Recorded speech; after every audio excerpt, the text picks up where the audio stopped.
Hello guys! Ako si Kuya Gizmo at ito ang aking channel. Today, mag-quick unboxing tayo nitong bago release ng Infinix. Ito ang Zero 5G 2023. Check natin ano yung nasa loob ng box, aesthetics. Tara, unbox na natin.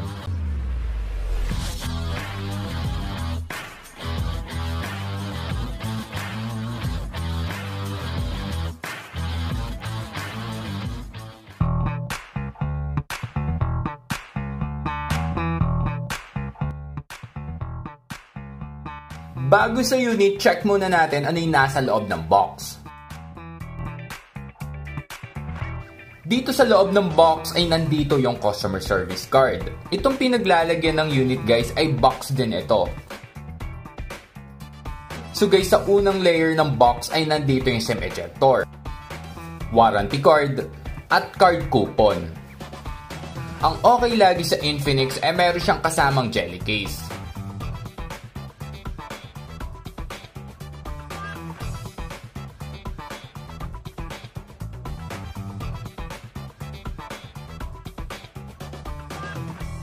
Sa pinakaloob ng box, itong sync cable o charging cable, syempre ito na yung USB Type-C. At itong head charger, ang Infinix Zero 5G 2023, ito'y supported ng 33 watts. Napansin ko guys, maganda yung quality nito. Next, punta na tayo mismo dito sa unit, peel lang natin to. Itong na-unbox natin, ito yung color black. Available din to sa pearly white at coral orange. Isa sa napansin ko yung back panel niya ay matte finish. Ako, mas bet ko talaga yung ganitong finish dahil mas less itong kapitin sa mga smudges at gas-gas. Next, boot on na natin.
Sa upper left side naman ay yung camera modules na ang design niya ay wala siyang kanto mula sa back panel papunta sa camera. Para sa akin guys, mas bet ko pa rin yung common na design lang. Syempre, para sa akin lang yung guys. So ito ay triple camera na ang main shooter niya ay 50 megapixel para sa 2160p na mataas yun guys para sa 50 megapixel. Kadalasan kasi are 1440p lang lagi. So kasama rin yung 2 megapixel sa macro at 2 megapixel ulit para sa depth. Ito naman ang LED flash.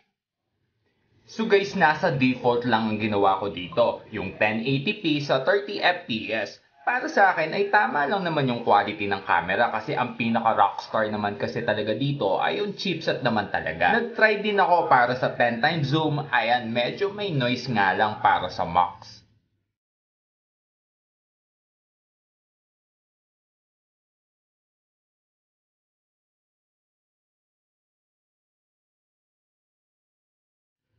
Nag-stabilization test din ako para sa video at nagustuhan ko. Para sa akin ay pasada ito kasi kahit nakabike lang ako ay suwabe pa rin ang quality, walang alog.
Nag-photoshoot din ako para matest yung quality ng camera para sa indoor, outdoor at para din sa low light.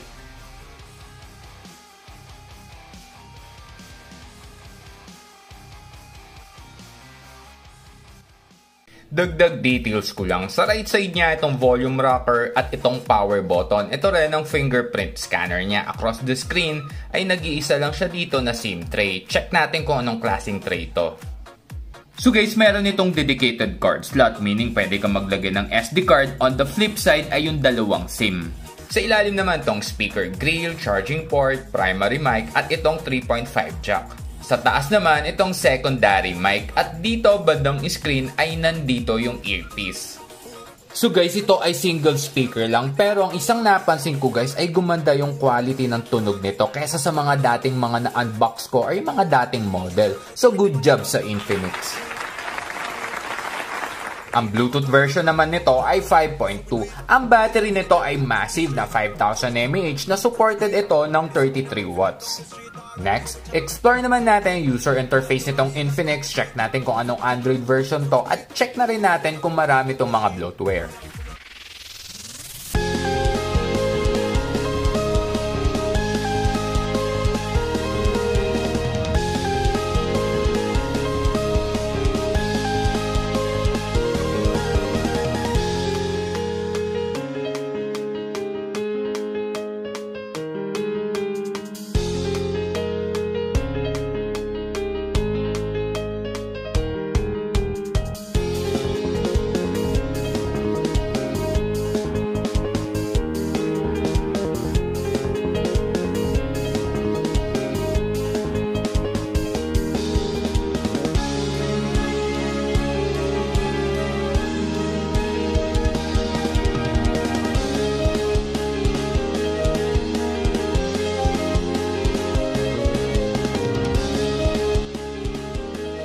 So guys, ito napansin ko, meron siya mga bloatware, may iba pwede mong uninstall at may iba na hindi talaga pwede.